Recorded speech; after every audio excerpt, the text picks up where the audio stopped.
Hi friends, welcome to our channel GS by MS.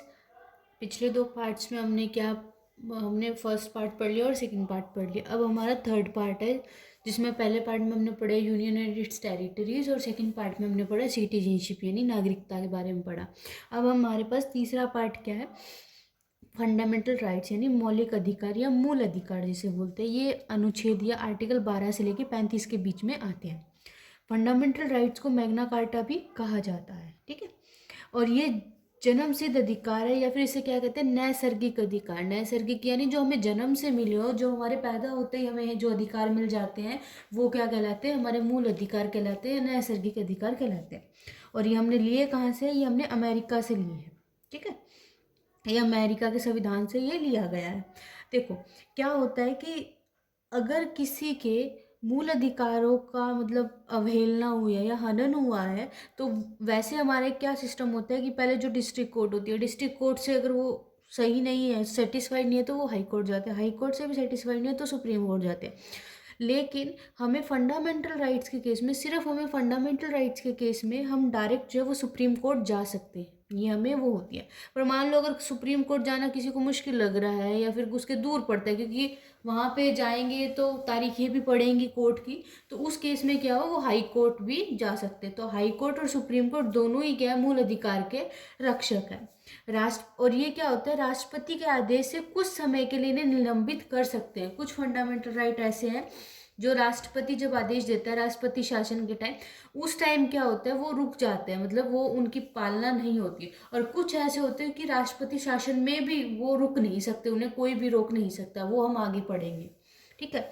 और क्या होता है कि संसद को ये अधिकार है कि अगर ऐसा मूल अधिकार जिससे लोगों को तकलीफ होती है, तो संसद उसे खत्म भी कर सकता है, या एक बार पहले बैन लगा सकता है, उसको प्रतिबंधित कर सकता है, और उसके बाद उसे क्या कर सकता है, खत्म कर सकता है। और ये होता कैसे है, जैसे कि 3 तलाक याद होगा आपको। तो 3 तलाक में ऐसा नहीं है कि उस मुस्लिम कम्युनिटी का डाइवोर्स ही बंद कर दिया। उनमें क्या होता था, उसी टाइम जब भी मौके पे अगर वो ये 3 तलाक बोल देता था, तलाक तलाक तलाक, तो उनका क्या तलाक हो जाता था। सरकार ने जो इन्होंने संशोधन किया उसके अकॉर्डिंग उन्होंने इंस्टेंट तलाक बैन किया। सरकार अभी भी कहती है, या प्रशासन अभी भी कहता है, या कोर्ट जो है वो अभी भी ये कहता है कि वो प्रॉपर प्रोसीजर के थ्रू कोई अगर तलाक लेना चाहे तो वो ले सकता है, उसमें कोई वो नहीं। उनको 6 महीने का समय दिया जाएगा अगर वो तलाक लेना भी चाहते हैं, लेकिन इंस्टेंट तलाक नहीं होगा। 6 महीने का उन्हें प्रॉपर टाइम मिलेगा, वो एक दूसरे से अलग रहेंगे, 6 महीने के बाद वो जो डिसाइड करना चाहे वो अपने अकॉर्डिंग डिसाइड कर सकते हैं। इसलिए कोर्ट क्या कहता है कि 3 तलाक जो अब इंस्टेंट खत्म कर दिया है, इंस्टेंट वाला पोर्शन था वो खत्म कर दिया, ठीक है। अब आते हैं हम अनुच्छेद 12, क्योंकि हमारे जो फंडामेंटल राइट है वो कहाँ से लेके 12 से लेके 35 के बीच में। तो आइए हम पहले पढ़ते हैं अनुच्छेद 12। अनुच्छेद 12 में क्या है, स्टेट या राज्य की परिभाषा है। अब जैसा कि हम कॉमन वर्ड यूज करते हैं कि हमारे भारत देश में 28 स्टेट्स हैं या 28 राज्य हैं, इसमें राज्य का क्या मतलब क्या वर्डिंग यूज की गई राज्य के लिए। राज्य वह संस्था है जो अपने नियम या कानून खुद बनाने के लिए स्वतंत्र है, उस चीज को हम क्या कहेंगे, राज्य कहेंगे। अब इसमें 28 तो जो हमारे देश है वो सॉरी देश नहीं, 28 जो हमारे प्रॉपर राज्य है वो राज्य है, प्लस इसमें सारे डिपार्टमेंट भी जो है राज्य है, जैसे हाई कोर्ट है, सुप्रीम कोर्ट है, ऐसी कोई भी संस्था है जैसे LIC है, RBI, UPSC है, ये सारे जो है इनके अलग से चेयरमैन होते हैं, इनके अलग से MD होते हैं, इनके अलग से सब कुछ होता है। और ये क्या करते हैं, अपनी फैसले ये खुद लेते हैं, इनके जो डिपार्टमेंट में क्या चीज़ लागू होगी वो ये अपने अकॉर्डिंग खुद लेते हैं। तो ये एक संस्था है, ये क्या है, एक स्टेट है। तो आर्टिकल 12 में, अनुच्छेद 12 में क्या कहा गया, इस स्टेट की परिभाषा दी गई। और वो स्टेट की परिभाषा क्या है कि वह संस्था जो अपने नियम या कानून बनाने के लिए सक्षम है वो क्या कहलाएगी, राज्य कहलाएगी। उसके बाद आता है अनुच्छेद 13, जो क्या कहता है, बेसिक स्ट्रक्चर। जैसे कि आप यहाँ से देख सकते हैं, बेसिक स्ट्रक्चर संविधान का जो बदलने की कोशिश करेगा, या कोई भी नियम ऐसा आएगा जो बदलने की कोशिश करेगा, वो क्या कहलाएगा, नल और वॉइड हो जाएगा। नल और वॉइड यानी खारिज हो जाएगा।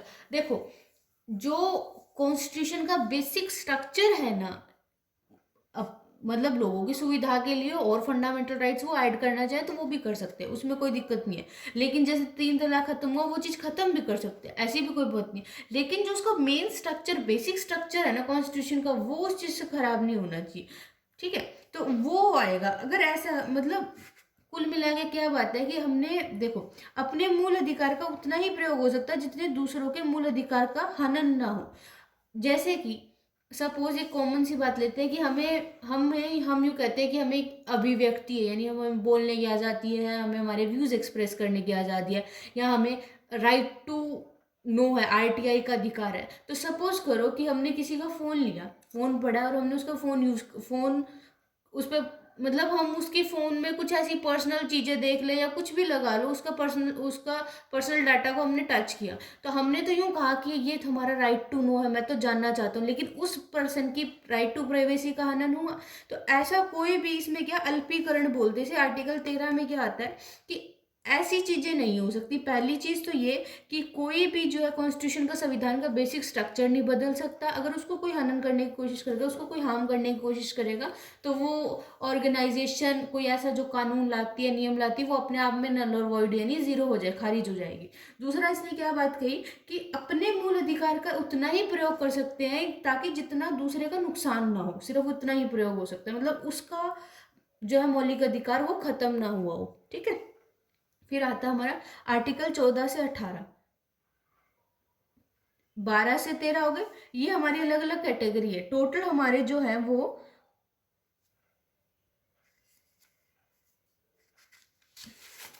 आई विल शो यू, जो टोटल हमारे हैं वो 1 2 3 4 5 6 पार्ट में जो टोटल हमारे वो है। वैसे 7 पार्ट थे, बट अब इन्होंने क्या कर दिया, 6 पार्ट में जो है वो हमारे सभी ये जो मौलिक अधिकार है वो डिवाइडेड है। सबसे पहले आता है 14 से 18 राइट टू इक्वलिटी, यानी विधि के समान समक्षता, यानी कि कोर्ट के आगे सब बराबर है।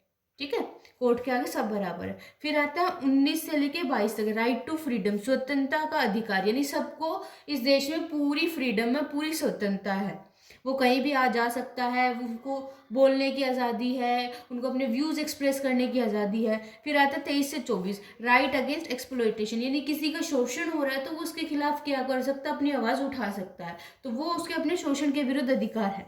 फिर आता है 25 से 28 right to freedom of religion, यानी उसे धार्मिक स्वतंत्रता, यानी कि वो अपने धर्म, जिस धर्म को वो मानना चाहे उस धर्म को वो क्या कर सकता है, मान सकता है। फिर आया 29 से 30 यानी 29 से 30 के बीच में, जिसे हम क्या कहते हैं कल्चरल एंड एजुकेशन राइट, शिक्षा एवं संस्कृति का अधिकार है उसे, वो अपने जो उसकी कल्चर है वो उसको दिखाना चाहता है, या जिस टाइप की शिक्षा वो लेना चाहता है उसे वो उस टाइप की शिक्षा मिल जाएगी।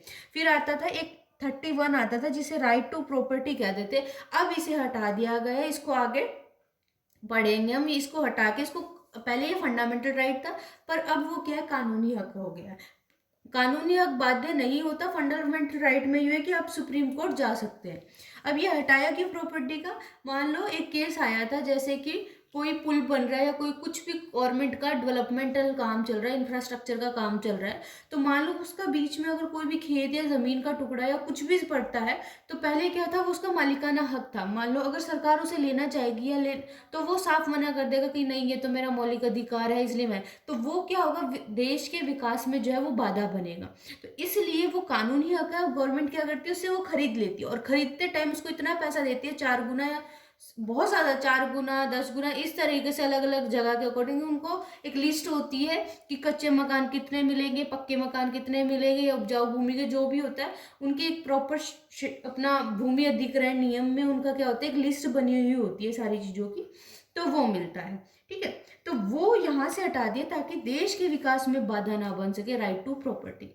और इतना बड़ा कोई उन्होंने हमसे बहुत बड़ा अधिकार छीना भी नहीं है कि राइट टू प्रॉपर्टी कानूनी हक दे रहे, कोई और पर्सन किसी और की जमीन नहीं हड़प सकता, लेकिन जो सरकार है वो उसे खरीद सकती है और उसको मुआवजा दे सकती है। अगर उसे मुआवजा नहीं मिला तब वो हाई कोर्ट या सुप्रीम कोर्ट जा सकता है, अदरवाइज बाकी अगर मुआवजा, और गवर्नमेंट जो है उसे बहुत ज़्यादा अमाउंट में मुआवजा देती भी है। ठीक है, और उसके बाद आता है 32 यानी राइट टू कॉन्स्टिट्यूशन रेमेडीज, जिसे हम क्या कहते हैं संवैधानिक उपचार। ये इसे क्या कहा, संविधान की आत्मा कहा गया है, हमारी प्रस्तावना को संविधान की आत्मा कहा गया, पर इसमें जो है वो कहते हैं रामबाण है, ये सभी का इलाज है। तो आज का हम इतना ही सेशन रखेंगे, उसके बाद हम जो है कल से पढ़ेंगे राइट टू इक्वालिटी। ओके।